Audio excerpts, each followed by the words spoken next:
Lo primero, presentarnos, aunque la mayoría estamos en un ambiente familiar y nos conocéis. Soy Julio Latorre, decano de la Facultad de Educación. Teresa se presenta, aunque estoy acostumbrado a presentarla, se presenta ella misma. Yo soy Teresa Cabello, soy vicedecana de Estudios de Grado de la Facultad de Educación y también de Proyección Cultural y Social. Y es un gusto estar aquí porque para mí es mi primera vez. Sí. ¿Sí? ¿No había estado en Utopía? Bueno, resulta protocolario y somos pocos, pues me corresponde como decano agradecer que nos hayan invitado a la Facultad de Educación a este evento de estos días. En estas instalaciones que estamos, pues en los últimos tiempos se están realizando actividades relacionadas con educación y de interés para todo el profesorado. Y hoy, pues bueno, aunque no tenemos mucho éxito de público, sobre todo de estudiantes, por las fechas en las que estamos, algunos cursos pues están terminando las últimas semanas, las últimas clases y por lo tanto están concentrados en sus temas de evaluación, y se da la coincidencia que hoy tenemos el acto de graduación de los alumnos de cuarto que se egresan hoy, empiezan a las 12 de la mañana, entonces esto también genera mucha inquietud en los estudiantes. En todo caso, que seamos pocos no quiere decir que no vamos a intentar trabajar. Por lo tanto, agradecer a la organización que haya contado con la Facultad de Educación, que nuestro interés es estar cada vez más presentes y más activos en la realidad del sistema educativo, romper un poco con la idea o con el mito de que la educación la universidad es un castillo allí encerrado entre las vallas del campus, sino que tratamos de que toda la comunidad educativa, en concreto en esta facultad, pero puedo hablar en general de la universidad, se vincule cada día más al contexto real, en nuestro caso a las actividades y al propio sistema educativo. Pues creo que el tema fundamental es tratar de debatir o de reflexionar sobre qué es el TFG, trabajo fin de grado. Nosotros a veces hablamos con cualquier cuerpo profesional, hablamos con siglas porque estamos ya acostumbrados a manejarlas. En este caso los de la universidad, desgraciadamente, pues por hechos acontecidos en nuestro país, estas terminologías también ya están en la prensa todo el día. Hablamos de TFG, pero entendemos que es el trabajo fin de grado, que es requisito hoy en día para la obtención de cualquier título universitario, de manera generalizada, como digo, para cualquiera. Teresa, yo creo que va a empezar, o podemos hablar un poco a modo de diálogo, aunque ya fundamentalmente para tratar de contextualizar y definir qué es un TFG y qué es el TFG en el ámbito educativo. Bueno, pues el TFG ha surgido como heredado de las antiguas tesinas y de los antiguos trabajos fin de carrera, sobre todo de las tecnológicas, de las titulaciones tecnológicas. A partir de Bolonia se decidió que todos los grados se unificaban licenciaturas y diplomaturas únicamente en grados, aunque podía haber de mayor o menor duración, y todos tenían que finalizarse con un trabajo fin de grado que había de exponerse, por lo menos hasta ahora, ante un tribunal.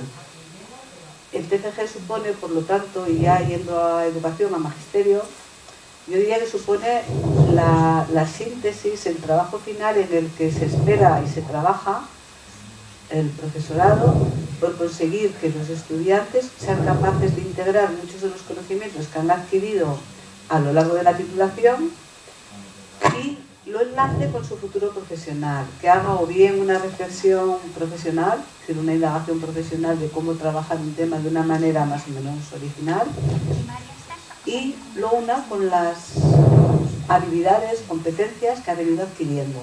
En ese proceso adquiere muchas otras, en gran parte de ellas de tipo transversal, que le van a favorecer el manejarse en la vida. Eso sería como a nivel técnico.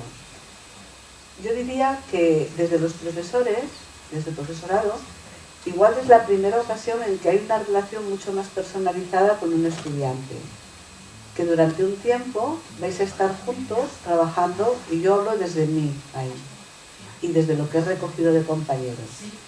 Y ese proceso de trabajar entre los dos, entre las dos, para llegar al objetivo, creo que marca un educar en relación que para mí es la base de la educación.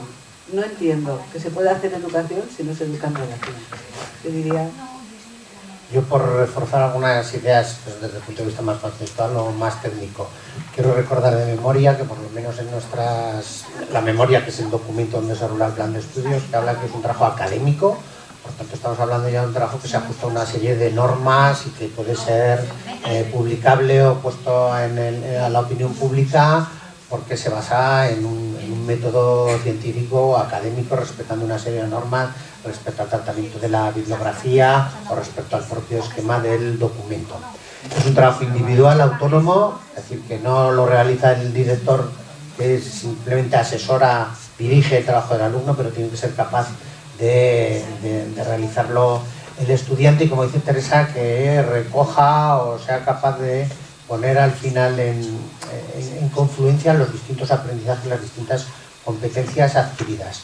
En el caso de educación, esta tradición no existía desde que se implantaron los grados, los nuevos grados. Por cierto, Bolonia, en modo de curiosidad, ya no hay manera que cambie esta terminología, pero Bolonia no es más que la ciudad donde se tomó el acuerdo definitivo de la implantación del Espacio Europeo de Educación Superior. Es decir, me parece que culpabilizamos a los de Bolonia y lo único que hicieron fue acoger una conferencia de los responsables de educación de los distintos países europeos, que ya se venía trabajando. Evidentemente todo aquello no lo hicieron en una sesión de trabajo, pero los pobres de Bolonia, la gente está a favor o en contra de Bolonia cuando no tiene nada que ver con esto.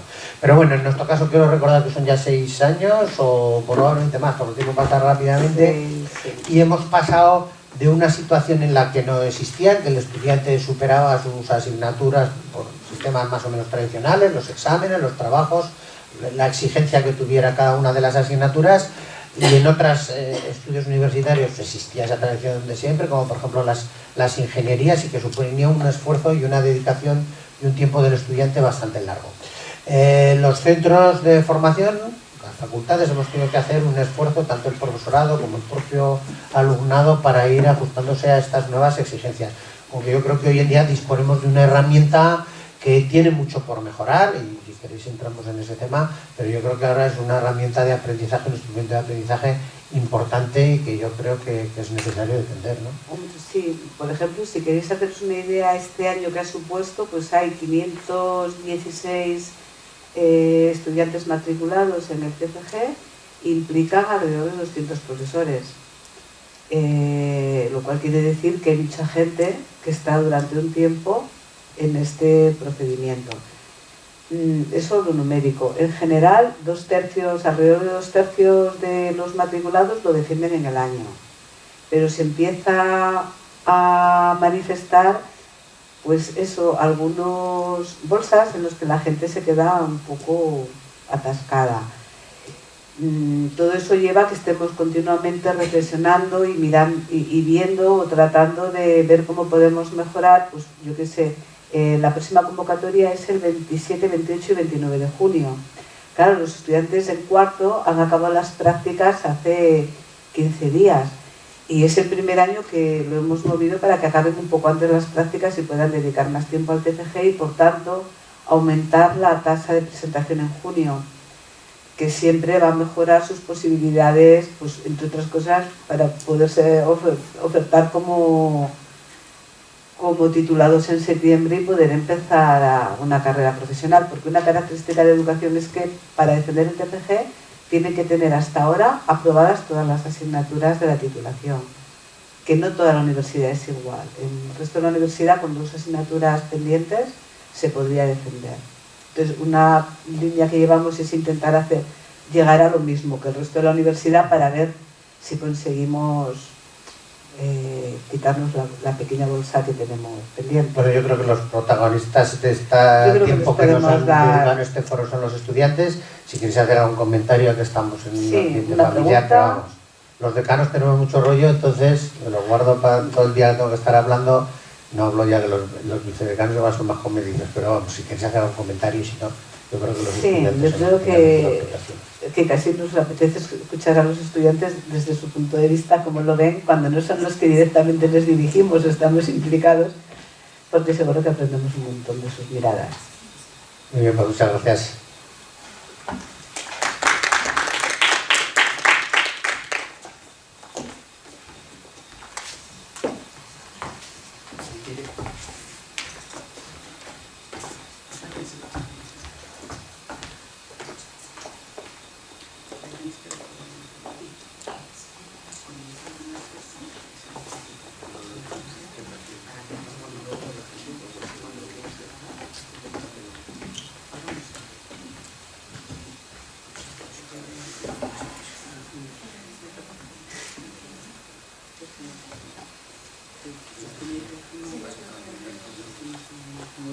Muy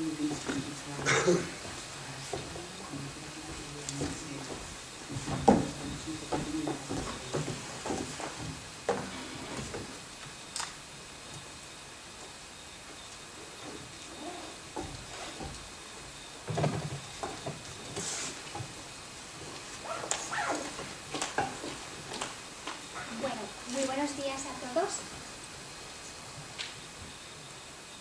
¿Está encendido, Sí, se oye. Espera, que cojo el otro, sí.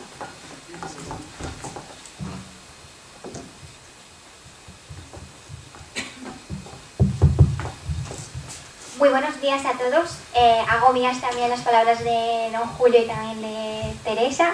Y me gustaría daros la bienvenida a las sextas jornadas de Utopías Educativas. También me gustaría agradecer a todas las personas que me han tenido en cuenta para presentar a estas maravillosas chicas, a sus iniciativas y sus proyectos. Y igualmente también dar gracias a la Asociación de Utopías Educativas por esta invitación. Durante los últimos años hemos recibido constantes comparaciones entre nuestras universidades y otras universidades de países vecinos. Se acusa a las universidades españolas de no potenciar la creatividad de sus alumnos, de que el paso por la universidad resulta en cierto modo una experiencia impersonal o que existe profesorado que encuentra en un alto número de suspensos la forma de hacerse respetar e incluso un motivo de orgullo, y un largo etcétera. Pero es verdad que tendemos a ser únicamente autocríticos y a quedarnos estancados a veces en la autocompasión y no atrevernos a reconocer lo que sí hacemos bien, que desde luego son muchas cosas. En este sentido, gracias por permitir que la Facultad de Educación tenga un hueco en este encuentro y que algunos de sus estudiantes puedan compartir sus iniciativas, sus proyectos. En definitiva, que la voz de los que ahora nos incorporamos al mundo docente, que vamos a caminar de vuestro lado, sea escuchada. La educación consideramos que es compartir y construir, y uno siempre necesita aliados. Encontramos aquí la oportunidad de presentar trabajos cuyos resultados pueden servir para llevar a cabo propuestas de mejora y que juntos pueden convertirse en realidad. Y ahora a continuación nos vamos a ir presentando a cada una de las chicas y al final podéis hacer las preguntas que queráis o el debate. Y ahora ya le paso la palabra a doña Alejandra Cortés. Doña. Buenos días a los poquitos personas que habéis venido. Muchísimas gracias. La verdad que es un placer presentar a estas excelentes alumnas. Muchísimas gracias por haber aceptado el venir aquí. Y yo voy a ir directamente a presentar a la primera, a Silvia Jimeno Moreno. Está finalizando el grado de Magisterio de Educación Primaria y aunque he hecho la mención de inglés, su trabajo pertenece al Departamento de Ciencias Experimentales y en concreto gira alrededor de las matemáticas. Está haciendo unas matemáticas más pasionales. Nos ha traído unas propuestas didácticas para las que únicamente va a necesitar la baraja de cartas. Nos podemos hacer la siguiente pregunta. ¿Quién dijo que los naipes no nos permiten trabajar contenidos curriculares? Muchísimas gracias, Silvia. Vale. En primer lugar, muchas gracias por darme la oportunidad de estar aquí también, es un honor. Entonces, como me han presentado, pues soy Silvia Jimeno y mi TFG es sobre los juegos matemáticos.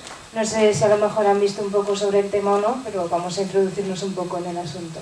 Esto es un poco el índice que yo voy a seguir. En primer lugar, un poco justificar el por qué yo he elegido este tema.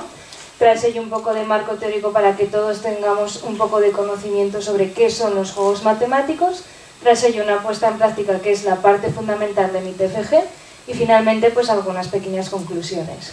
Entonces, la primera pregunta es, ¿por qué he elegido yo este tema? Como han comentado, yo he hecho la mención de lengua inglesa, entonces igual algunos de ustedes dicen, pues ha hecho el trabajo de matemáticas, pues porque no quería hacer el trabajo en inglés.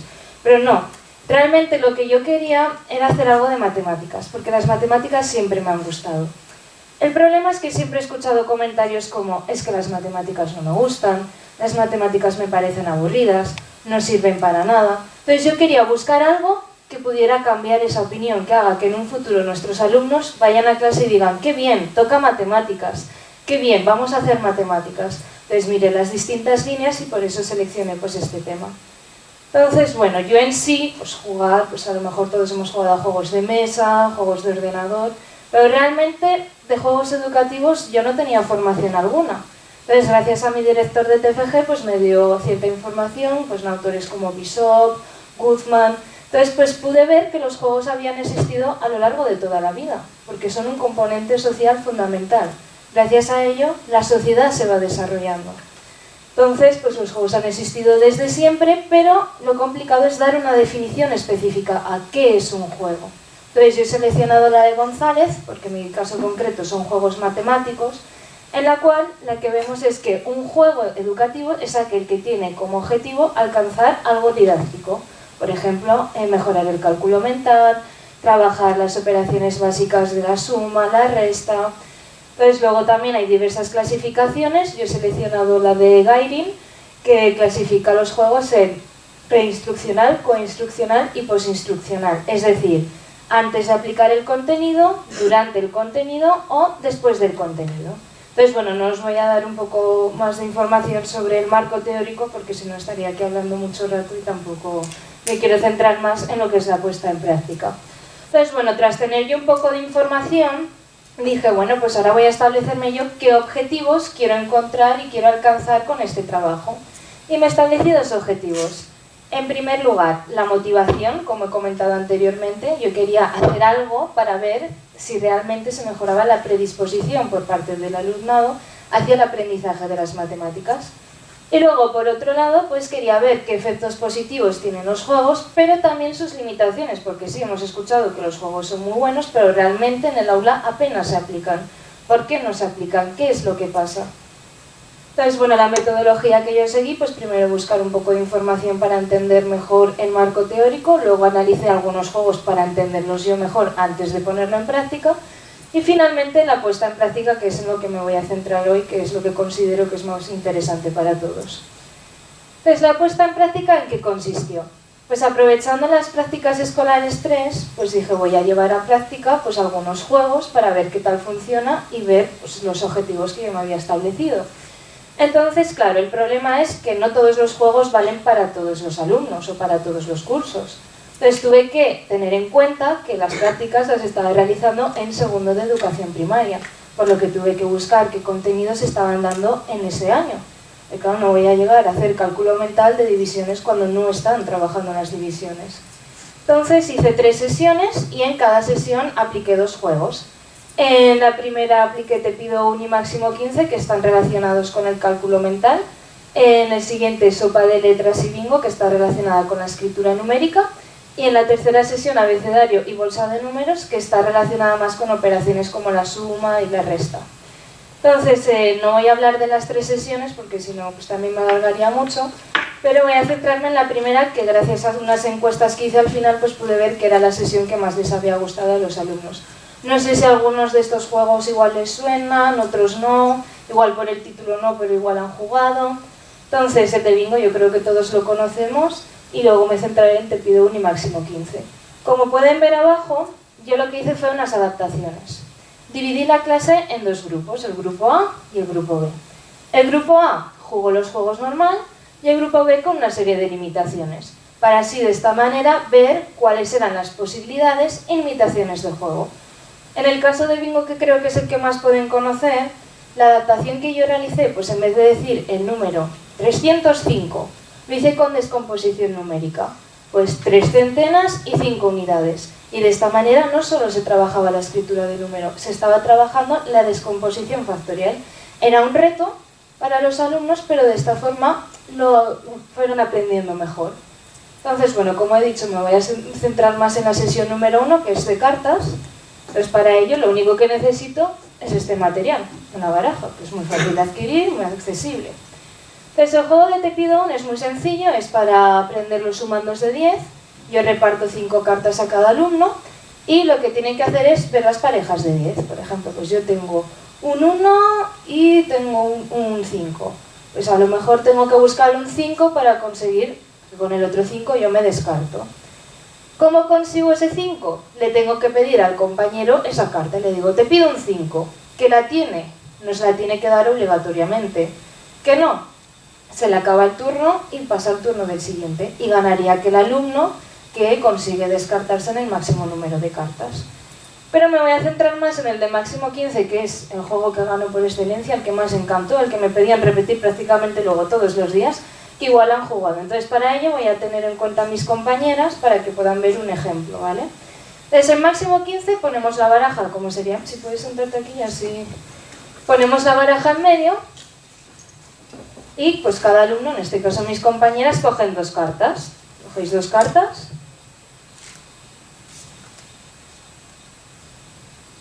Vale, ahí va.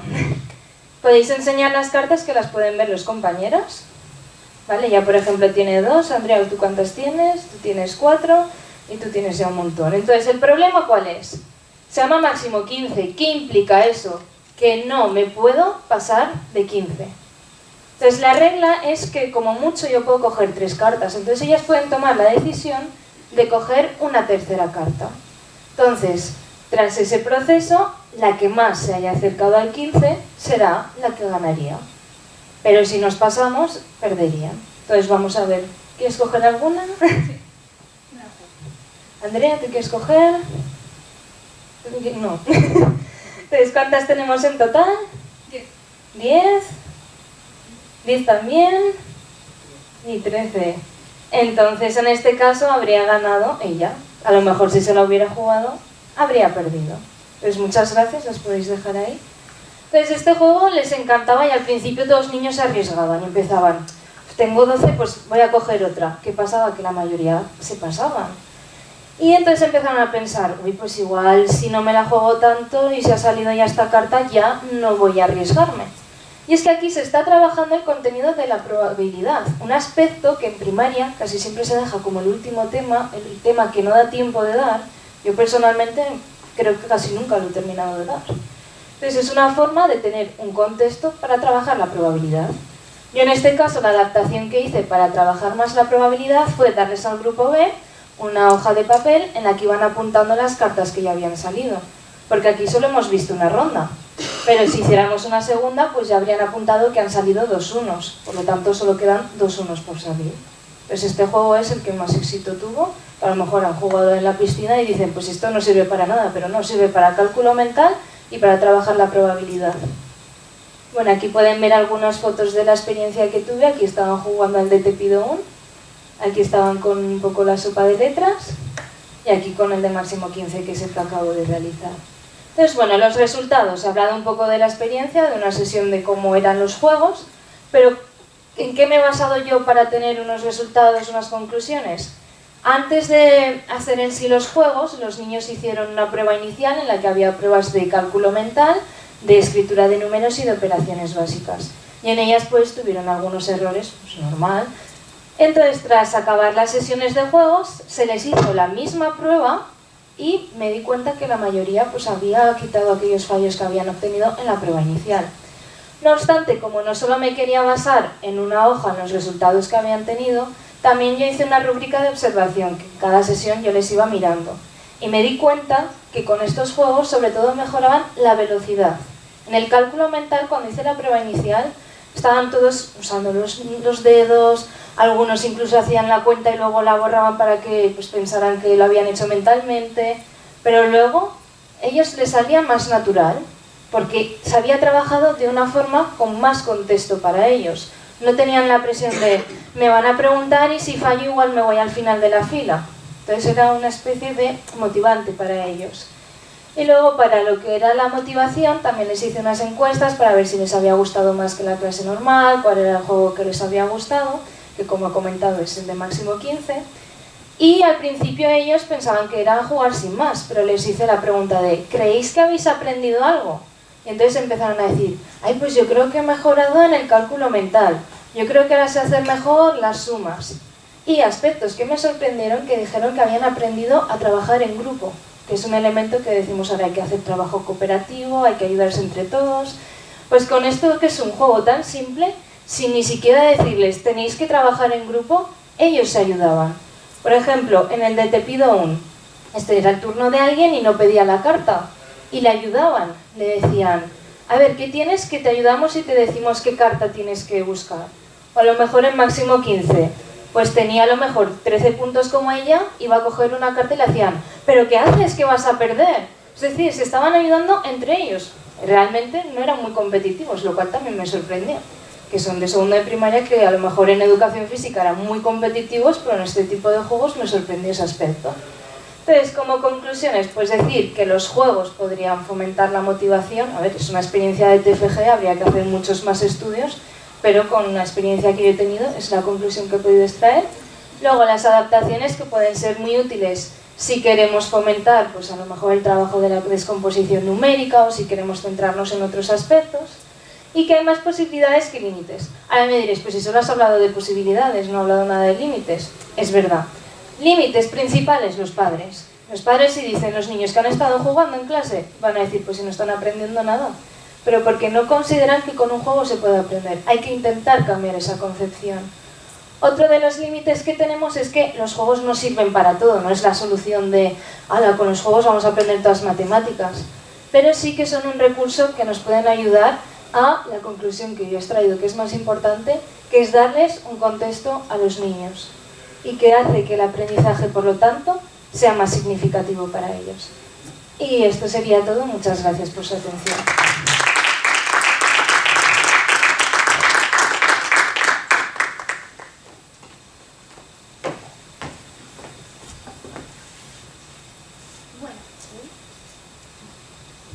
Ahora voy a presentar a Andrea Avellaner Guido.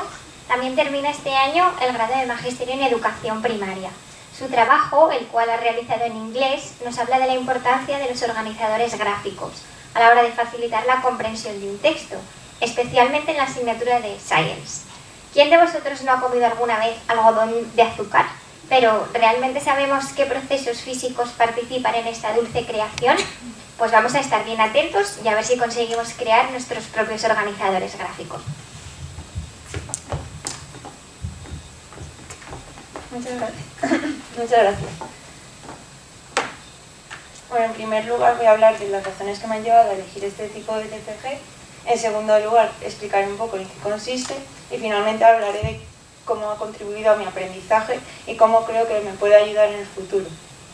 Las razones, bueno, en primer lugar, pues como bien ha dicho Patricia, yo he hecho la mención en lengua inglesa, entonces me interesa mucho el contexto CLI, es decir, en los centros bilingües. Y bueno, las prácticas escolares de mención las he hecho en un centro bilingüe y he estado realmente contenta y soy bastante positiva y creo que es algo que funciona. Pero no voy a entrar en la discusión.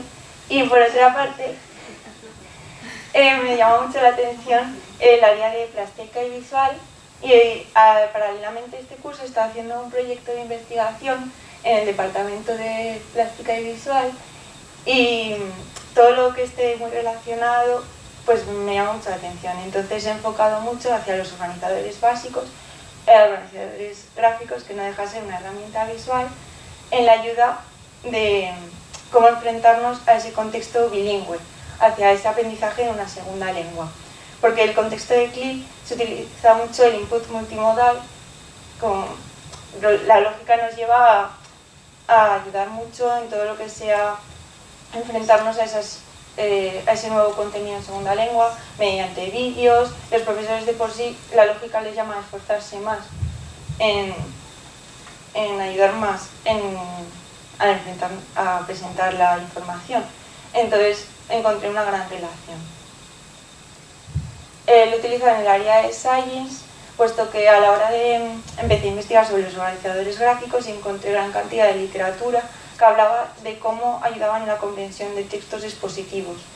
Y en el área de Science, realmente en los centros hoy en día aprendemos de muchas formas, de muchas metodologías, podemos hablar de rincones, de experimentos, de proyectos, pero realmente yo cuando estoy en mi casa y por las mañanas me levanto, cojo el móvil, miro las noticias y estoy leyendo artículos, estoy leyendo textos expositivos que hablan, pues pueden hablar de moda, pero de ciencia, de muchos temas. Entonces creo que, aunque la gran variedad de metodologías es positiva, también realmente si en la vida real aprendemos a través de textos expositivos, también tenemos que enseñarles a enfrentarse a un texto expositivo que hable sobre ciencia. Si un día quieren aprender sobre cómo plantar un huerto, o quieren saber cómo se alimentan las abejas, o cómo se hace el helado. Entonces empecé la búsqueda de textos para su edad, porque elegí el curso de cuarto de primaria para realizar todo el proyecto y realmente me di cuenta que había una gran variedad. Estos son originalmente textos para niños nativos. Entonces también es un proceso de adaptar estos textos, pero realmente deberíamos trabajar con estos tipos de textos auténticos, que son materiales que puedes encontrar en la realidad, pero para no cerrar el campo de textos, yo decidí adaptarlos. En la primera fase, que tuve que comprobar que el nivel de los niños era todo igual, para hacer los grupos homogéneos para la segunda fase del proyecto, elegí el de What is Cotton Candy and Why do cats always land on their feet. Cuando los llevé al aula, a los niños les parecieron interesantes, les gustaron y les pareció que lo entendían, que era adecuado para su nivel. Luego ya las preguntas me tuve que ir adaptando más, hice una prueba piloto, luego generé otro tipo de preguntas, porque desde nuestra breve experiencia en los centros, pues el adaptar un texto a un nivel de 10 años y hacer unas preguntas para su nivel, para mí fue un reto increíble. Pero bueno, al final yo creo que he sacado mucho de ello. Y realmente estos textos tenían mucho que ver porque recurrí al currículum aragonés y encontré los conceptos que estaban estrechamente ligados a lo que encontrábamos dentro de esos textos. Y para la segunda fase del proyecto, que ya meteré organizadores gráficos, imágenes, y haré unas pretareas, para una sobre vocabulario y otra sobre conceptos, para compararlas. Son How do we choose what to eat y Screaming for ice cream.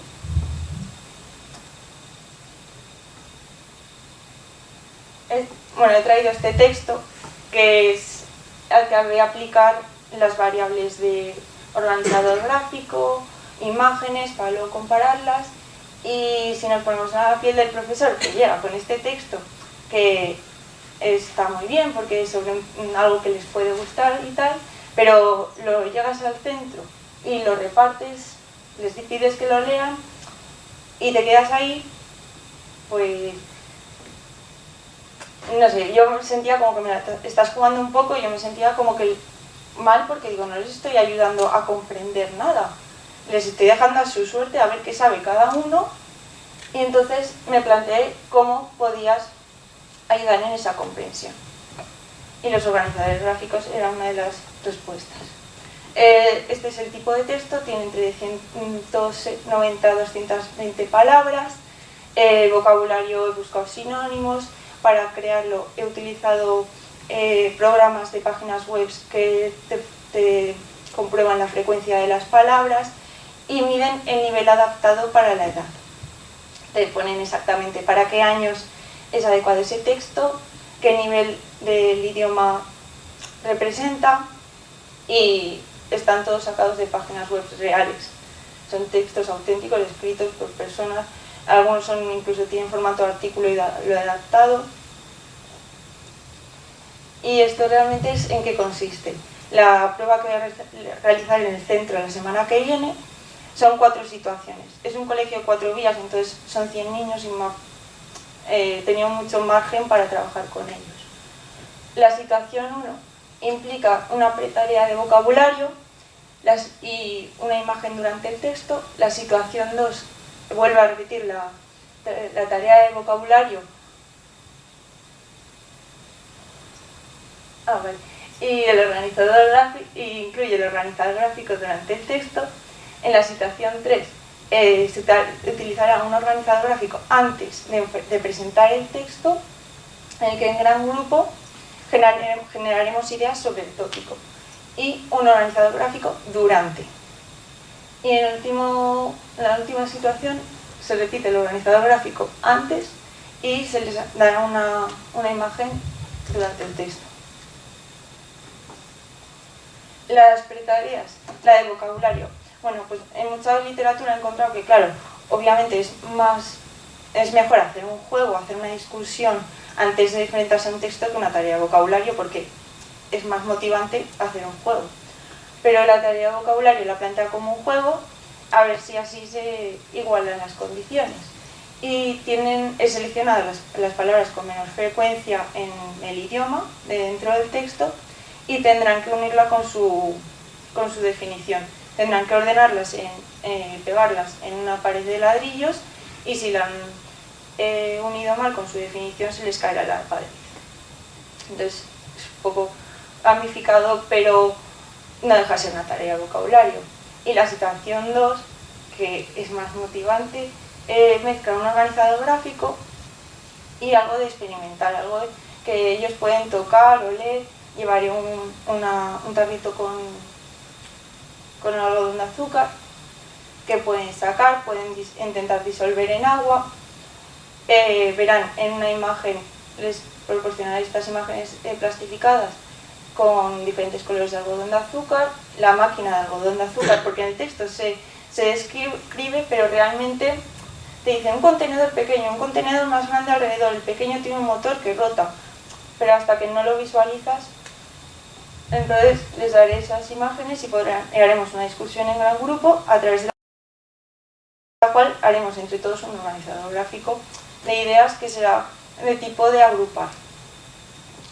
Y en los grupos que proporcionaré imágenes, proporcionaré estas dos imágenes porque representan el concepto más difícil de entender que se presenta en el texto. Y el organizador gráfico que he preparado, que responde a la estructura del texto, es ese de allí. Y realmente cuando empecé a investigar sobre organizadores gráficos los clasifican de muchas maneras. Los clasifican por tipo de complejidad, por tipo de texto al que representan y también por el verbo de la rutina de pensamiento que representan. Este en concreto sería uno de agrupar y dentro de uno de agrupar tiene uno de secuenciar. Y como si le doy esto, yo creo que las respuestas pueden ser muy variadas. Dije, bueno, vamos a ver qué dicen sobre los organizadores gráficos y sí que recomiendan pues enseñarles a usarlos. No les he pedido que los generen ellos porque sé que no han trabajado antes con ellos y haré una previa sesión en la que haré con ellos ese mismo organizador gráfico con otro texto y luego ellos ya les daré el organizador gráfico pero lo contestarán ellos individualmente durante el texto. Probablemente organizadores gráficos, esquemas. La diferencia es que el organizador gráfico muestra las relaciones entre conceptos principalmente, pero en literatura se pueden encontrar muchas definiciones y puede confundir.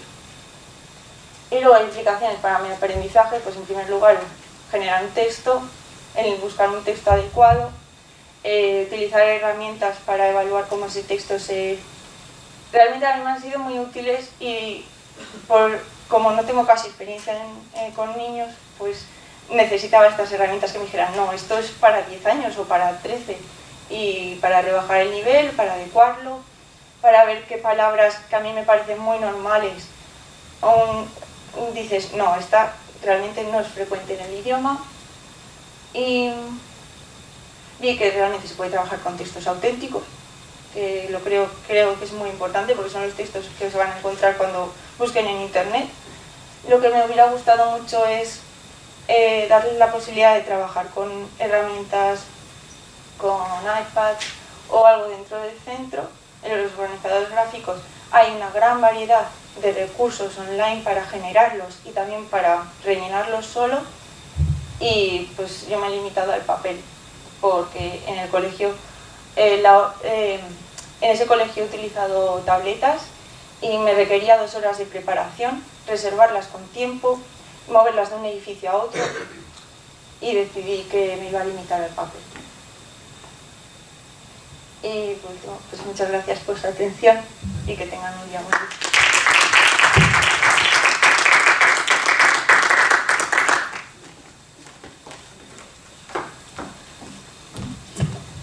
Bueno, a continuación, Victoria Navarro Muñiz. Finaliza este año el grado de Magisterio de Educación Infantil. Debido a su formación anterior y a su experiencia laboral, ha enfocado su trabajo en la etapa de 0 a 3 años. Conozco bien este trabajo que está elaborando. Va a hablar de disciplina positiva. Cuestiona la formación recibida en la facultad en esta etapa y además sembra el debate entre nosotros cuando nos hace reflexionar sobre la importancia de las rutinas y cómo están planteadas en algunos momentos. Y también nos va a hacer la cuestión de a quién beneficia realmente la disciplina positiva y las rutinas. Gracias.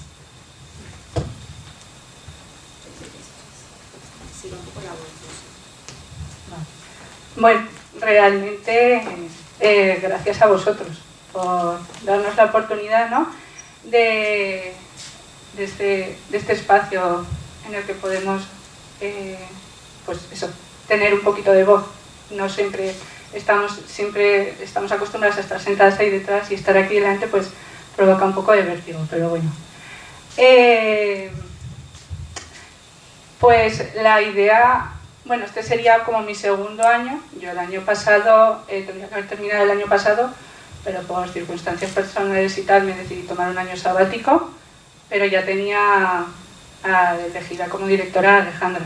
Entonces, sí que tenía claro que yo quería trabajar, que estuviese rondando la idea sobre la influencia del educador respecto al desarrollo de la identidad del niño, y aprovechando que este año ya estoy trabajando además en una escuela infantil, pues trabajar el desarrollo de la identidad del niño ya en esta etapa.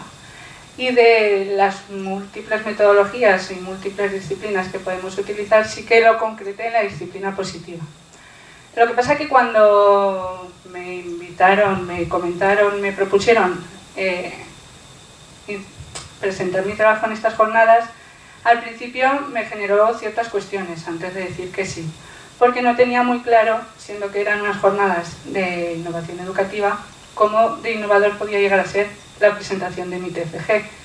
Porque si me ponía a pensar en la metodología, disciplina positiva, innovador como tal no es, porque es una disciplina que se acuñó en los años 20, en el siglo XX, por el psiquiatra infantil, el doctor Adler, junto a Dreykus, pero sí que en los años 80, gracias a Jane Nielsen, se sistematizó y sacaron un manual para padres y educadores que se llama Disciplina Positiva, y sí que se van realizando talleres para formar en este tipo de disciplina. Es una disciplina que se basa sobre todo en el diálogo, en el entendimiento de las necesidades del niño y cómo es el adulto el que cambia su mirada para cómo acompañar al niño y ofrecerle las herramientas para desarrollar buenas competencias para la vida. Está basada en el respeto mutuo, el error forma parte del aprendizaje y el castigo no forma parte de ello, porque el castigo a corto plazo es efectivo, pero a largo plazo pierde toda efectividad. Entonces, si no es por la metodología, porque es por la temática, por el objeto de estudio, por la identidad, pues tampoco lo creo, porque es la gran incógnita desde el origen de los tiempos que diferentes disciplinas han intentado vislumbrar, ya sea filosofía, sociología, antropología, neurociencia, hasta incluso en matemáticas podemos hablar de identidades. Entonces, si no es por el objeto de estudio, será por la etapa. Sí que cuando le comenté a Alejandra hacerlo sobre esta etapa, ya me dijo que iba a ser posiblemente una de los hándicaps que iba a tener debido a la bibliografía. Sí que es cierto que no hay mucha, tenemos el manual, hay artículos, sí, en otros idiomas también he ido encontrando algo, pero eso me hizo cuestionarme, ¿por qué, siendo que mi formación va a ser de 0 a 6, por qué es una limitación el hecho de que yo lo haga respecto a 0-3?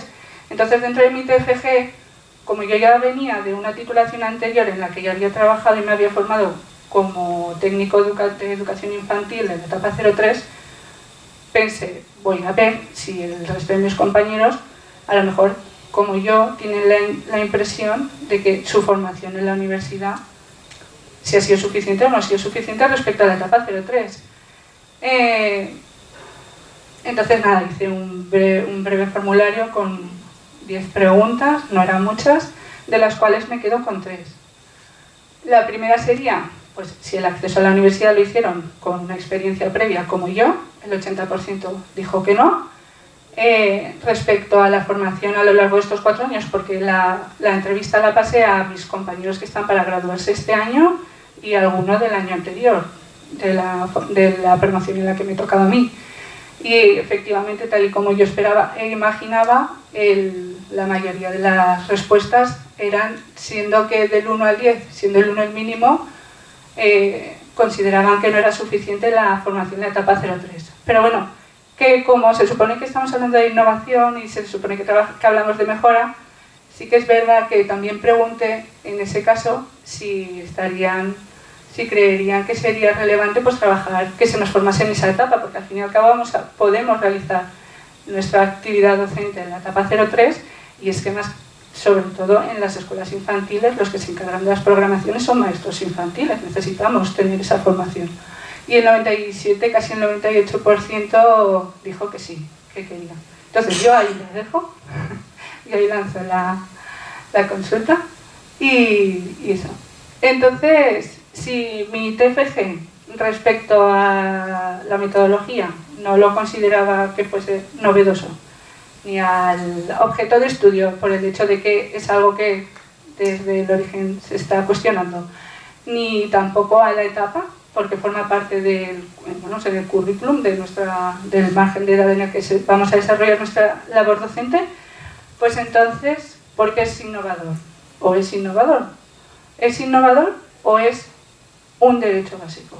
Que es la concepción que yo tengo del por qué he decidido tratar este tema en mi TFG. Y es que hay una frase de Jane Nielsen, una de las más populares, que es: ¿de dónde sale la loca idea de que para que un niño sea bueno, primero le hagamos sentir mal? Y es que a lo largo de mi vida, ya no sea solo como educadora en la etapa 03, ni como en las prácticas, como alumna de prácticas, ni siquiera como en mi experiencia de vida como alumna, a lo largo de ella he vivido, y nos ha sonado, y todos conocemos, de prácticas que han sido tóxicas para el desarrollo del niño o de la niña. Y a todos nos suenan frases como me da igual que no te guste, acábatelo, si te equivocas te vas al final de la fila, te voy a quitar el pañal porque ya tienes 2 años, da igual, si nos ponemos a pensar, a todos nos suenan. ¿Qué pasa con estas cosas? Pues que luego a lo mejor, granito a granito, llegamos a la facultad, y eso alguna vez lo he hablado, por ejemplo, con Alejandra, queremos que seamos participativos, queremos que la gente tenga iniciativa, y la gente está escarmentada. Es que nos da miedo hablar, porque estamos acostumbrados a que erremos, a generarnos una inseguridad y que no estemos acostumbrados. Entonces, ¿en quién se beneficia? Tú que eres, se supone que eres la persona que más tiempo pasas con el niño o la niña a lo largo de su etapa educativa, ¿en qué beneficia esas prácticas al desarrollo de su identidad? Entonces hay una frase de César Bona que sintetiza muy bien, ¿no? Que es triste que la felicidad de un niño o niña en la escuela dependa del maestro que le toque. La responsabilidad que tenemos para con ellos. Al igual que, por ejemplo, las rutinas, sobre todo en la etapa 03. Yo entiendo y acepto más o menos el hecho de que enseñarles unas rutinas pues les ayuda a estructurar el tiempo, a anticiparse, a saber lo que va a pasar, más o menos a construir esa estructura espaciotemporal, ¿no?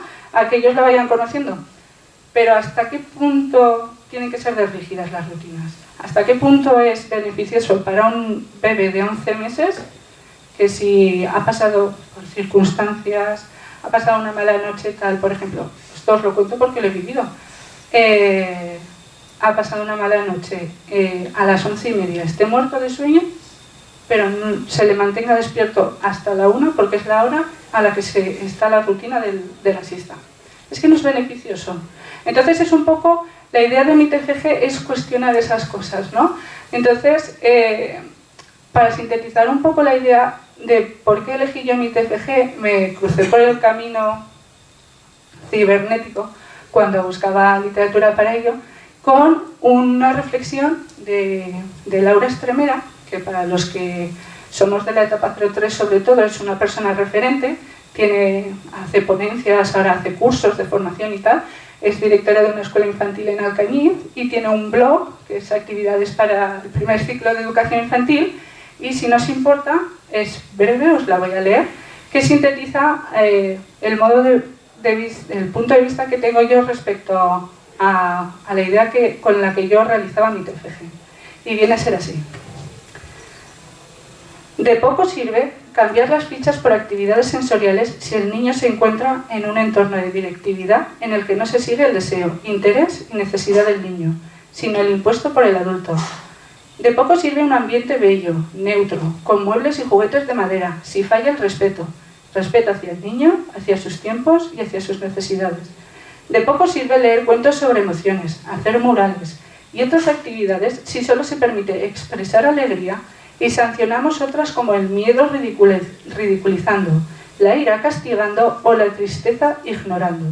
Una educación consciente exige cambiar la mirada del adulto, y esto es posible cuando se reflexiona sobre las necesidades infantiles, cuando comprendemos qué es lo que necesita realmente, qué podemos ofrecerle y cómo podemos acompañarle. Entonces, de todas las barreras con las que nos podemos cruzar en nuestra actividad docente, ya sean órdenes, ya sean currículos, objetivos, contenidos, ratios, tenemos que intentar lidiar con todas esas barreras. Yo lo sé que a veces es imposible, y esto no es una varita mágica. Nadie dice que por hacerlo así sea el milagro. Todo es complejo y cuesta. Y Irma, mi compañera, lo sabe porque ayer lo hablábamos. Es verdad, es difícil, pero eso no significa que no haya que intentarlo. Pues una de esas barreras también, que también es como la identidad, está ahí desde el origen de los tiempos, es con las familias. Tenemos que intentar conectar con las familias, pero de verdad. En mi TFG lo ideal hubiese sido, y la idea principal era haber hecho una charla sobre todo con los padres del aula en el que yo trabajo, pero por tiempos, infraestructuras y tal, bueno, pues ya sabemos, diferentes barreras, no ha podido ser, yo lo intenté, así que la única manera para acercarme a ellos fue pues a través de una entrevista. Realicé una entrevista con dos puntos de vista, una para ellos como para evocar recuerdos de la infancia y otra como progenitores. De las diferentes preguntas que realicé, en el primer punto de vista como recuerdo de esa infancia, la que a mí me interesa es la que les hice a continuación, que es: si piensas en tu infancia, en tus recuerdos, ¿crees que podría haberse tenido más en cuenta en aspectos que te afectaran directamente? Por ejemplo, cómo vestir, cómo actuar socialmente, qué comer, ¿sí o no? Por ejemplo, ¿tus pensamientos, sentimientos y necesidades podrían haber sido escuchados más? ¿Crees que tus sentimientos han sido valorados en todo momento? Mi idea era intentar germinar en ellos la semilla de la reflexión, ¿no? De la crítica, más constructiva que destructiva, porque eso también estamos acostumbrados, a que parece que si nos dicen algo es tomárnoslo como algo negativo. No, no tiene por qué, simplemente puede ser que haya otro punto de vista. No es atacar, es intentar mejorar al fin y al cabo. Entonces, era un poco pues eso, ¿no? Germinar el que ellos recapacitaran y pensaran, antes de a lo mejor cómo actuar con sus hijos e hijas, el hecho de decir cómo me he sentido yo, cómo me acuerdo que me sentía y cómo me gustaría haberme sentido, ¿no? O cómo quiero que mi hijo me sienta, porque al fin y al cabo, padres, educadores, pero sobre todo padres, queremos que nuestros hijos sean felices. Lo demás ya llegará, pero que sean felices sobre todo. Y como progenitores, pues en la etapa 03, siendo que es la etapa del caos, podría decirse, ¿no? Están ahí los niños que quieren conocer la realidad, cómo encajan en ella, pues parece que lo que más preocupa es sueño, comida y relaciones sociales, ¿no? Entonces, pues yo les ofrecí la oportunidad de cómo reaccionaban ellos pues, respecto a estas situaciones. Pues cómo reaccionaba si el niño te montaba una rabieta en el supermercado, o cómo reaccionas si tu hijo llora porque tiene hambre, sueño y no es el momento, cómo reaccionas cuando tu hijo se ha caído. Entonces yo les daba diferentes alternativas, algunas que tocasen un poco todos los palos, ¿no? Pues estaba el extremo permisivo, o en plan de, pues si se ha caído, pues chico, ya se levantará, no te preocupes, que no pasa nada, que te ha dolido, serás quejica, la tía para adelante. O, por ejemplo, en la de la rabieta, porque es que las rabietas es el tema que más me apasiona, pues por ejemplo, lo cojo en brazos y abandono el supermercado y ya vendré a comprar solo luego, ¿no? Entonces yo les ofrecía diferentes alternativas, pero entre ellas las que se supone que se ajusta más a lo que sería la disciplina positiva, a la que se ajusta más al entendimiento de lo que necesita el niño en ese momento y cómo sería bueno reaccionar, ¿no? Entonces, pues simplemente era una manera de mostrarles las diferentes alternativas sin atacar si eran buenos o malos padres, ¿no? Y eso, un poco. Y entonces, pues eso sería un poco pues, la idea de lo que era mi TFG. Y así pues creo que más o menos era todo lo que quería decir. Pues me despediría con una frase de María Montessori que viene a hablar sobre la idea de mi TFG, ¿no? Porque es lo que he dicho, no es una varita mágica, no es que por trabajar con disciplina positiva los niños salgan maravillosos, ni sea para nada el milagro que necesitamos en educación, ¿no? Pero sí que creo que muchas veces queremos correr antes de caminar, queremos adelantarnos a muchos procesos que necesitan su tiempo, ¿no? Y que educación muchas veces es sembrar una semilla, que a lo mejor hasta dentro de 3, 4 o 10 años no germina, pero lo importante es sembrar esa semilla y que esa etapa, la etapa 03, pasará y que a lo mejor a los 2 años no te hace caso y tú te frustras, pero a lo mejor a los 5 entiende a lo que le estabas diciendo y empieza a actuar como tú querías que actuase. ¿Qué viene a decir? Sembrad en los niños ideas buenas, aunque no las entiendan. Los años ya se encargarán de descifrarlas en su entendimiento y de hacerlas florecer en su corazón. La naturaleza es lenta, pero sabia. Muchas gracias.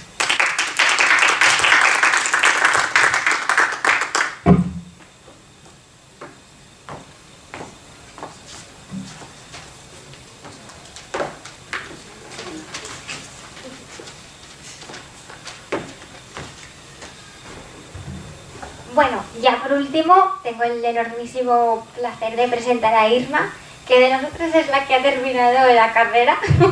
Ella terminó los estudios de Magisterio en Educación Infantil hace 2 años, habiendo hecho la mención bilingüe a la hora de realizar su TFG, el cual ha recibido el premio a Mejor TFG del grado y también, entre otros premios de ámbito educativo, lo cual es muy interesante. Se planteó la influencia del bilingüismo en las funciones ejecutivas. Es decir, si realmente la educación bilingüe tiene un impacto positivo del que no somos conscientes, más allá del beneficio obvio de ser competente en otra lengua y que por lo tanto el mundo deje de tener límites. La evaluación de esta propuesta ella la realizó a través de la metodología observacional, que siendo una de las más completas es una de las que menos se utiliza dentro de las aulas. Sus conclusiones son de lo más interesantes y seguro que nos hacen plantearnos muchas preguntas. Muchas gracias.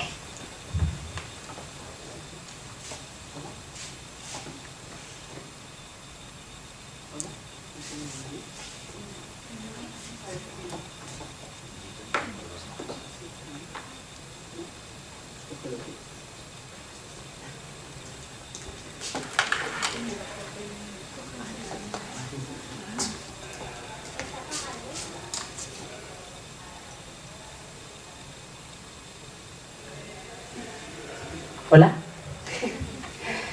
Bueno, pues buenos días a todos. Yo también quiero agradecer que nos hayáis dado visibilidad a los alumnos de la facultad, porque en realidad también tenemos muchas cosas que decir al mundo y está muy bien este tipo de oportunidades. Y bueno, pues yo os voy a presentar un poco mi trabajo fin de grado, que como veis se titula Funciones ejecutivas en alumnado monolingüe y bilingüe tercera educación infantil, evaluación a través de la metodología observacional. Primeramente os voy a contar un poco de qué va este TFG y después ya pasaré a la parte un poco de la valoración personal del propio TFG y de lo que supuso para mí, ¿no? Mis motivaciones y la lección. Bueno, mi trabajo de grado pues tiene una parte teórica que principalmente hablo sobre las funciones ejecutivas, sobre el bilingüismo y sobre la metodología observacional. Sobre todo, qué relación tiene las funciones ejecutivas del bilingüismo, porque a priori parece como que no van a tener nada en común, ya que uno de los constructos proviene de la psicología y el otro pues propiamente del bilingüismo. Entonces, pues eso. Y luego pues la parte empírica de mi TFG, que es una investigación, un trabajo de campo que hice, una muestra de niños bilingües y no bilingües a través de esta metodología en concreto. Bueno, para empezar voy a explicaros las funciones ejecutivas. Son unos procesos cognitivos de alto nivel que su característica pues, es la coordinación y el procesamiento de la información y el control de la acción para alcanzar un objetivo final. Además, tiene que ser en situaciones novedosas o de incertidumbre.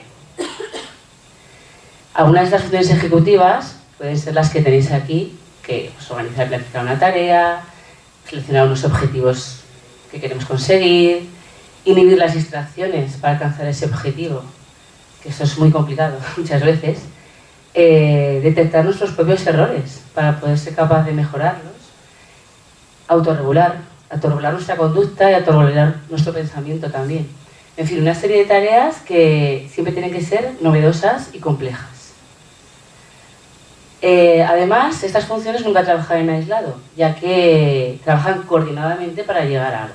A mí me gusta mucho una metáfora de este autor, de Goldberg, que las compara con un director de orquesta, que dirige y supervisa los diferentes instrumentos de la orquesta. Cada instrumento por separado funciona muy bien y se escucha de maravilla, pero todos en conjunto llegan a un fin común, que es una melodía, que, bueno, pues esa es la metáfora que él hace con las funciones ejecutivas. Me parece pues, una metáfora muy adecuada.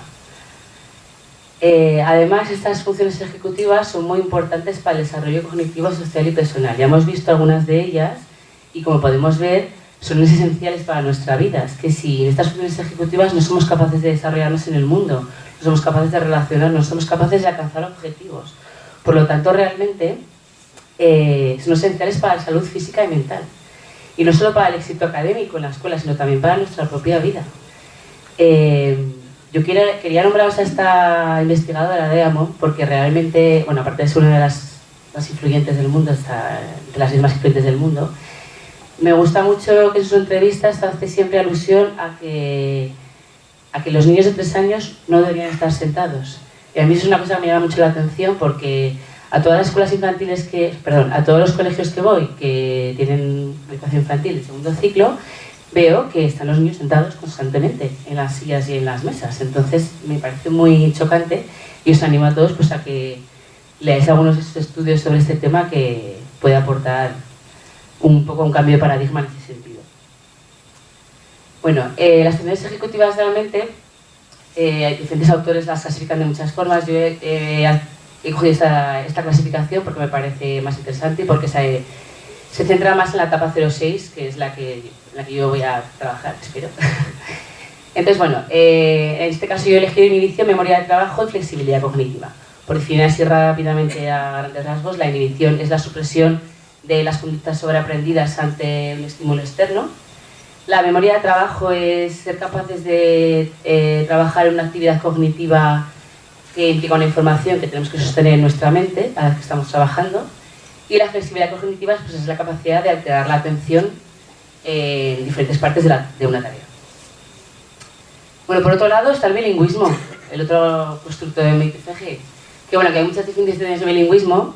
A mí particularmente me gusta esta porque nos habla de que para que una persona sea realmente bilingüe, tiene que ser considerado por ese grupo de nativos. Entonces esa me ha gustado porque, bueno, es verdad que podemos ser competentes oralmente o auditivamente, pero realmente cuando ese grupo de nativos nos acoge y son capaces de estar con nosotros y entendernos, pues para mí es que somos bilingües. Bueno, ¿y qué tienen que ver estos dos constructos? Pues bueno, realmente la actividad cerebral que se pone en marcha cuando una persona inhibe un idioma para hablar en el otro, afecta al córtex prefrontal dorsolateral. Curiosamente, es en esa misma región cerebral en donde muchos estudios han demostrado que es donde residen las funciones ejecutivas. Por lo tanto, mi TFG versaba un poco sobre eso, ¿no? ¿Qué relación había entre el bilingüismo y las funciones ejecutivas? Si realmente el bilingüismo podía afectar en alguna manera a las funciones ejecutivas de nuestros alumnos. Por último, para evaluar estas funciones ejecutivas de los alumnos, yo utilicé la metodología observacional. La metodología observacional es una metodología científica que, bueno, realmente las características principales o las premisas que para utilizarla es que sea en una conducta habitual del individuo y en un contexto natural. Conducta habitual del individuo en educación infantil, para mí, es el juego. Y aunque sorprendentemente para muchos no lo sea, es un principio metodológico del currículum de educación infantil. Por tanto, es allí donde se pueden observar muchas conductas de nuestros alumnos, tanto positivas como negativas, emocionales, sociales, verbales. Por último, para terminar con el marco teórico, aunque realmente parece que de lo que yo he hecho en mi TFG no aparece en el currículum de educación infantil, realmente, implícitamente sí aparece, porque tanto los objetivos curriculares como los objetivos concretos de cada área, para el desarrollo global del alumno necesitamos esas funciones ejecutivas, por lo tanto tienen que estar presentes constantemente en ellos. Luego el bilingüismo realmente sí aparece como un acercamiento a la expresión oral de esa segunda lengua. Y por último, pues bueno, la observación es la herramienta principal de evaluación de educación infantil. Bueno, voy a pasar ya a la parte de trabajo de campo. Bueno, yo me puse como objetivo analizar estas diferencias ejecutivas, de funciones ejecutivas en los niños monolingües y en los niños bilingües y ver si realmente había alguna diferencia. Luego en concreto en cada una de esas funciones ejecutivas. Por lo tanto, me planteé una hipótesis, ¿no? Es decir, si el bilingüismo afecta de manera positiva el desarrollo de las funciones ejecutivas, entonces se espera encontrar que los estudiantes bilingües tengan un funcionamiento ejecutivo superior a los monolingües. Esa fue mi hipótesis, que ahora pues voy a decir si realmente es así o no es así. Bueno, el diseño de mi estudio fue este, tampoco voy a entrar mucho en las partes científicas. Me mostraron 10 estudiantes de educación infantil, 5 eran monolingües y 5 eran bilingües. En teoría, digo bilingües porque lo hice en un centro que tenían CILE 2, o sea, el 30% de las horas lectivas eran en inglés. Y muchos podéis decirme, pero si, ¿cómo van a ser bilingües si tienen 5 años? Bueno, en realidad se les denomina aprendices bilingües, porque realmente ni siquiera muchos de ellos son competentes en su primera lengua. Pero, claro, se supone que estamos implantando planes de bilingüismo para que los alumnos sean bilingües desde educación infantil. Por lo tanto, vamos a dejarlo que son aprendices de bilingües y cuando a lo mejor sean un poco más mayores vamos a denominarlos bilingües avanzados. Y por eso lo quería matizar, porque puede ser una cuestión que os podáis plantear. Y bueno, eran 80% chicos, 20%. Aquí, pues bueno, principalmente voy a hablar de las tareas porque les pasé 3 tareas, que eran 3 juegos distintos para evaluar cada función ejecutiva. Y bueno, aunque están basadas en unas pruebas específicas psicológicas para funciones ejecutivas, yo lo modifiqué para que fuera un material lúdico y que fuera un poco atrayente para ellos, porque si no, ya sabéis que los de infantil, en cuanto a algo no es motivador, lo desechan automáticamente, vamos. Bueno, el procedimiento de la metodología observacional es tedioso, ¿vale? O sea, exige mucho tiempo, exige mucho esfuerzo. De hecho, fue para mí una de las cosas que más esfuerzo me llevó en el TFG, tanto para mí como para mi directora de TFG, que es Elena Ascona y es una experta en esta metodología. Nos costó mucho tiempo, porque exige realizar muchas grabaciones. Hay que hacer unas sesiones previas con un objetivo para ir semisistematizando registros hasta que finalmente llegas a una lista de rasgos, que son todas aquellas conductas concurrentes que queremos apresar y que son importantes para nuestro objetivo. Posteriormente, se construye el instrumento de observación, o sea, es un instrumento que se construye ad hoc. Es decir, que se construye posterior al objetivo, no como la mayoría de los instrumentos de evaluación que tenemos, que son estandarizados, con unas preguntas cerradas, que no dan pie a introducir nuevas conductas. Sin embargo, los formatos de campo nos dan pie a que si observamos una conducta que nos sorprende, que nos llama la atención, que queremos incluir, son abiertos y podemos introducirla. Y posteriormente hacer una construcción digitalizada del mismo con un programa y volver a pasar ese instrumento a las sesiones de grabación. Pues como podéis ver, es un proceso largo, que muchas veces los docentes pues no tenemos ese tiempo para estar allí llevando todo este proceso.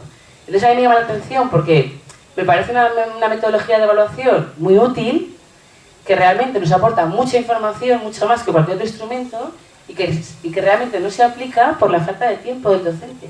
Porque ya sabemos que tiene mucho trabajo burocrático, que tiene que preparar muchas clases, la carga lectiva es importante. Entonces aquí pues lo dejo en el aire a ver también cómo se podría solucionar esto, ¿no? Bueno, los resultados fueron que los bilingües tenían más aciertos que los monolingües. Por tanto,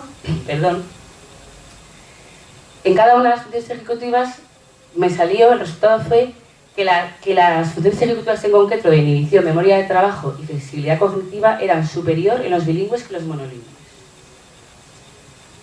Pues bien, realmente esto va en la línea de otros estudios que ya se han hecho sobre este tema, ¿vale? Realmente me voy a parar en uno en concreto que me llama mucho la atención, que es sobre la memoria de trabajo y que lo hacen estos autores, Blom, Kuntai, Meister, Benavent y compañía. Y se realizó en unos niños que eran holandeses, pero que procedían de familias turcas. Y realmente se vio que tenían unas ventajas cognitivas respecto a la memoria de trabajo, incluso en ambientes deprimidos. Entonces aquí esto nos llama también la atención, porque vemos que incluso si el contexto social no es un contexto social a lo mejor adecuado para un aprendizaje, me refiero a nivel familiar, social, etc., aún así, la ventaja cognitiva seguía siendo superior en los bilingües.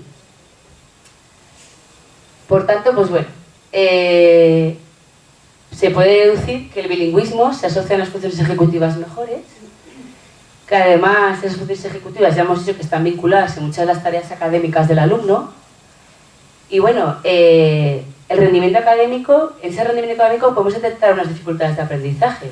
De hecho, en la etapa 0-6 es cuando hay una mayor plasticidad cerebral. Por tanto, vamos a intentar detectar esas dificultades de aprendizaje en las funciones ejecutivas para poder actuar, porque cuanto antes actuemos, antes podremos solucionar luego posibles problemas de aprendizaje. Además, pues bueno, si potenciamos ese bilingüismo a edades tempranas, pues seguimos en lo mismo, podemos conseguir mejorar o solucionar estos problemas de aprendizaje. Y aparte, bueno, es que no solamente estamos hablando del área académica, es que en el área de la vida son esenciales también. Entonces, pues bueno, vamos a hacer que nuestro alumnado se pueda desarrollar en la vida en sociedad, que es realmente el objetivo y el objetivo de la escuela, uno de los objetivos es eso, que el alumno pueda desarrollarse en una sociedad. Pero claro, también hay limitaciones a este estudio, obviamente. Primero que no tuve en cuenta el género, a lo mejor tiene algo que ver. A lo mejor los chicos tienen mejores funciones ejecutivas o no, no lo sé, tendré que mirarlo en otro estudio. El tema de que sean bilingües parciales, ¿no? Que sean aprendices, ¿no? Que no sean avanzados. Luego a lo mejor la titularidad del centro tiene algo que ver, si es concertado o es público. Que sea un estudio puntual, porque como habéis visto también, pues es que fue una sesión de evaluación y además el tamaño de la muestra fue muy reducido, porque bueno, realmente eso es un trabajo fin de grado y tampoco podía hacer muchas más grabaciones, si no, no me daba tiempo ni siquiera a presentarlo en diciembre, ni en febrero, ni en ninguna otra convocatoria. Y luego, pues que evidentemente el programa de análisis de datos pues está limitado a mi formación de educación infantil, que es muy poca, porque claro, eso hay otros estudios como máster o doctorado para ampliar ese tipo de formación. Esta sería una línea futura de mi TFG, ¿no? Pues poder hacer un estudio mucho más profundo sobre este tema, ¿no? Con los factores también y claro, pues con una formación mucho más amplia. Y por último, pues bueno, yo elegí hacer este TFG porque considero que el TFG tiene que abarcar las competencias que tú has adquirido a lo largo de toda la carrera. Entonces no me quería centrar solamente en una parte pequeña de mi formación o una parte mínima de mi formación. Las funciones ejecutivas es un tema que para mi punto de vista personal se vio de una manera muy fugaz en una de las asignaturas que es trastorno del desarrollo. Considero que las funciones ejecutivas son esenciales para la vida y que muchos maestros desconocemos lo que son las funciones ejecutivas. Entonces consideré que debía informarme más sobre el tema y de hecho me informé mucho sobre el tema. Y bueno, pues por eso lo elegí. Y luego integré el bilingüismo porque era mi mención. Yo había hecho mención en bilingüismo y actualmente es un tema que, bueno, está en boca de todo el mundo. Yo ahora he ido a miles de puertas abiertas de colegios para escolarizar a mi hijo mayor y el tema principal era si el colegio era bilingüe o no era. Daba igual la metodología, daba igual el tipo de agrupación, los padres querían saber si el colegio era bilingüe. Esa era su mayor preocupación. Entonces, pues bueno, es un tema que está en la actualidad y que creo que está muy bien poderlo integrar en un TFG. Luego, por otra parte, la formación en investigación en el grado de Magisterio de Educación Infantil también es muy limitado. Exclusivamente se reduce a la asignatura de Metodología Observacional y a la Ética de las Ciencias de la Naturaleza, pero el resto, pues no. Y bueno, pues yo sí que quiero plantear la controversia del bilingüismo, porque en Aragón pues tenemos el PIBLEA desde 2014 y actualmente el modelo BRIT, que se ha publicado hace 2 días, todavía no ha salido en BOA, pero sale esta semana, que es una mejora del PIBLEA, es un incremento de las horas lectivas del inglés y es una mejora también en la formación del profesorado, esperemos. Entonces pueden que sean 2 aspectos a tener en cuenta para mejorar esta implantación del bilingüismo, ya que como hemos observado en mi TFG y en muchos estudios de muchos expertos, tiene algo que ver con las funciones ejecutivas. Por tanto, vamos a ver si mejoramos el bilingüismo para poder mejorar las funciones ejecutivas. Y bueno, al fin y al cabo, porque el fin último es que se compensen las desigualdades de nuestros alumnos y que la escuela sea inclusiva. Una escuela para todos y una escuela de todos. Entonces, pues bueno, me pareció muy interesante hacer este TFG.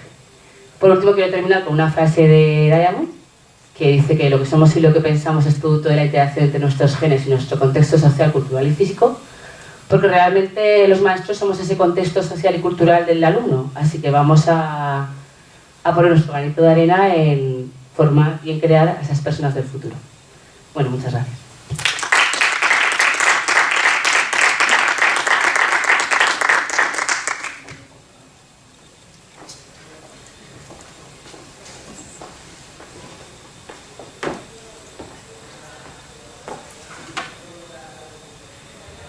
Bueno, espero que os haya gustado las presentaciones. No sé si alguno de vosotros tenéis alguna pregunta, queréis plantear alguna cuestión, aportación. Si no, pues nos vamos. A ver, yo sí que quería plantear una cuestión simplemente desde la organización de Utopías Educativas. Agradeceros muchísimo el haber estado aquí esta mañana, porque de alguna manera hemos empezado algo que llevábamos persiguiendo de hace tiempo, que era que las estudiantes, en este caso además nuestra profesión es mayoritariamente femenina, que las estudiantes de educación se incorporaran de alguna manera al encuentro. Yo creo que está conseguido por lo de esta mañana, pero también porque hay experiencias esta tarde que también son de alumnas de la Facultad de Educación y que además cuando las he leído pues me ha parecido, digo, en su definición dicen: creemos que la educación es la única manera posible de cambiar el mundo. Y la verdad sea dicha que empezar a incorporarse a esta profesión con esa mentalidad y con ese planteamiento pues es ideal. Entonces agradeceros mucho de verdad el que hayáis participado, y estaba comentando ahora con mi compañero, con Gaspar, aunque es un tema administrativo, como estamos poquitos, que creo que no tenemos vuestros datos. Os va a certificar la actuación de esta mañana como ponencia, entonces sí que necesitaré vuestros datos personales, DNI, dirección y todas esas cosas. Ahora os dejaré mi correo y me los mandáis cuanto antes para incorporaros a la lista de ponentes, ¿vale? Genial, pues